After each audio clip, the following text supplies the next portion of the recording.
Hello, everybody. Welcome back to the Nibiru channel. It is October 16th, 2016. Last night, I was a special guest on the Front Porch radio show on iHeartRadio.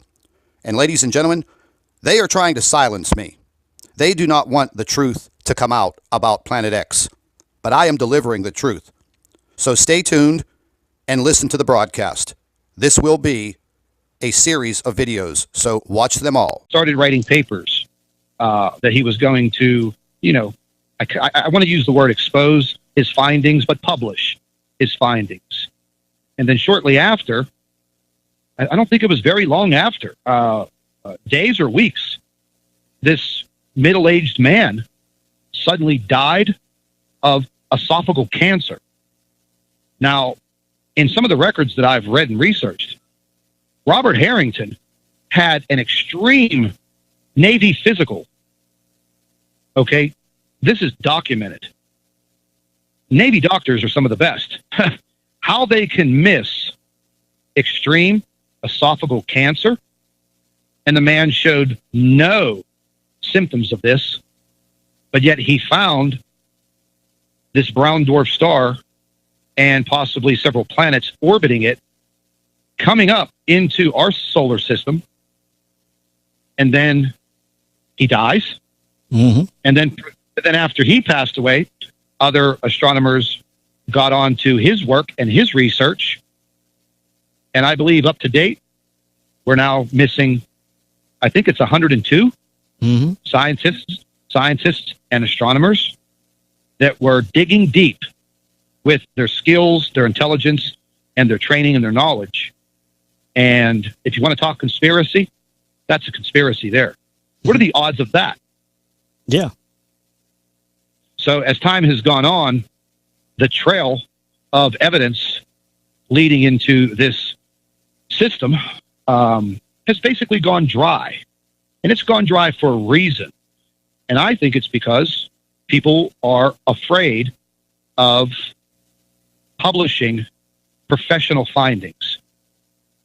Right. Because they know that if they do something like that their time on this earth is probably going to be very limited. Very limited.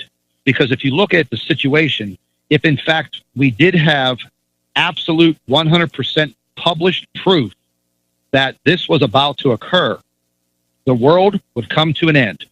And I mean come to an end, it would come to a complete stop. The world financial markets would fail within a few days. Nobody would pay their bills. The governments would be losing money like crazy. On top of that, when Harrington published his papers and gave the information to the United States government, they went into damage control immediately. What are we going to do?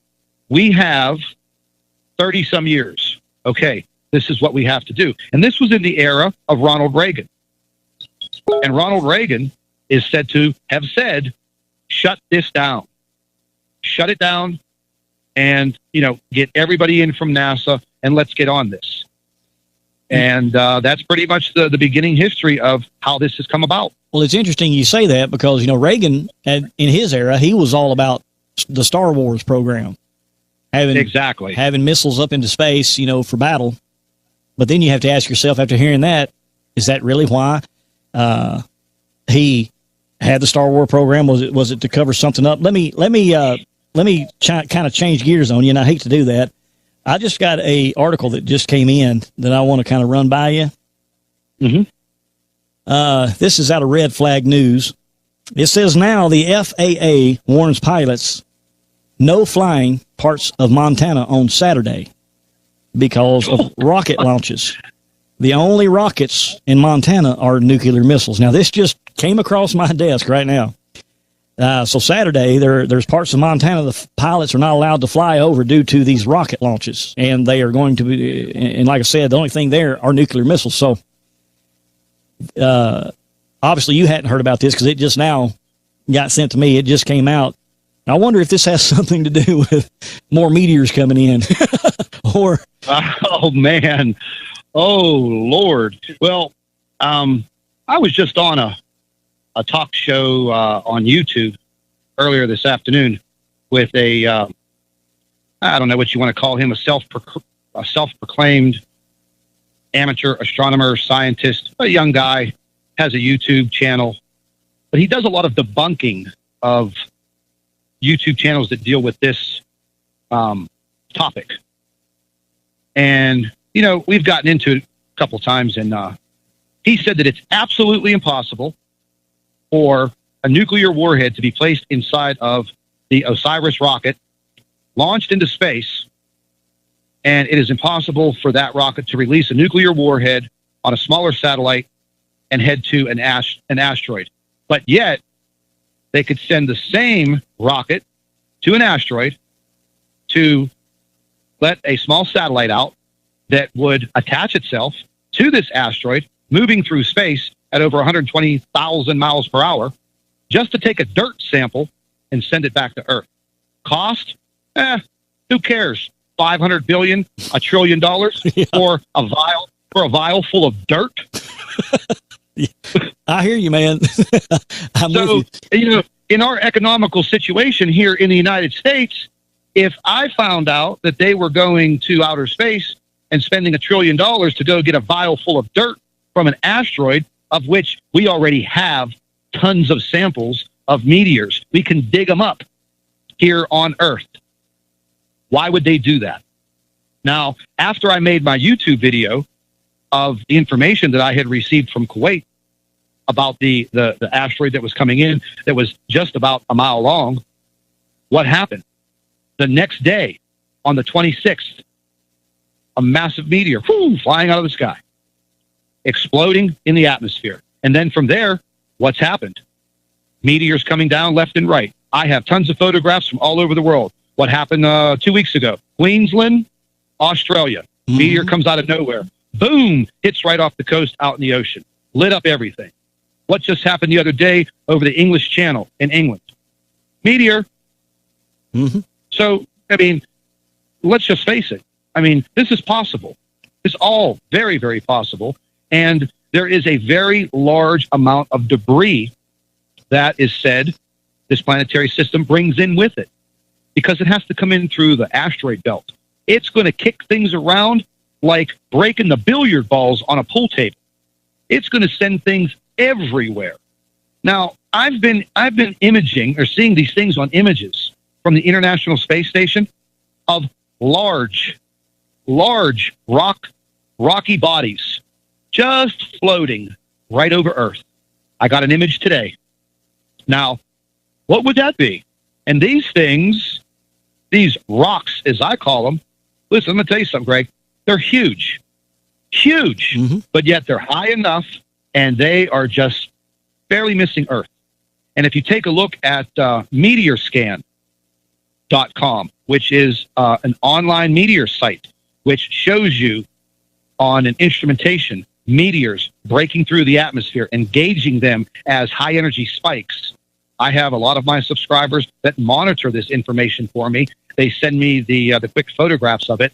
And all during the period after this meteor or this asteroid was destroyed, we had a very intense period of meteors coming into the Earth's atmosphere.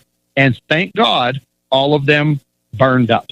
But a lot of them were seen and photographed all over the world.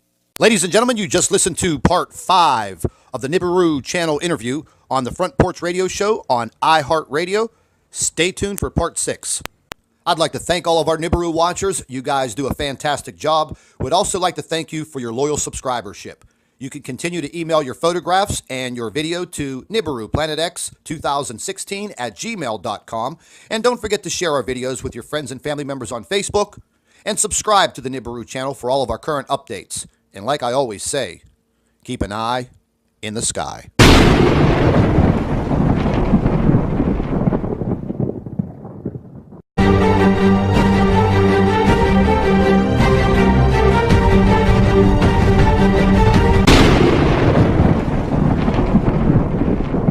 Hello, everybody. Welcome back to the Nibiru channel. It is October 16th, 2016.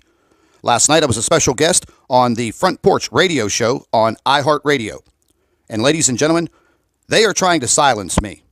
They do not want the truth to come out about Planet X, but I am delivering the truth. So stay tuned and listen to the broadcast.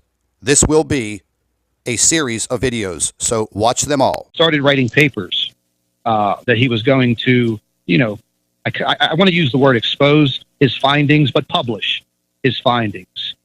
And then shortly after, I don't think it was very long after, days or weeks, this middle-aged man suddenly died of esophageal cancer.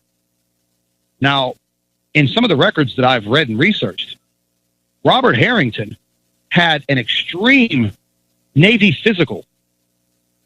Okay? This is documented. Navy doctors are some of the best. How they can miss extreme esophageal cancer, and the man showed no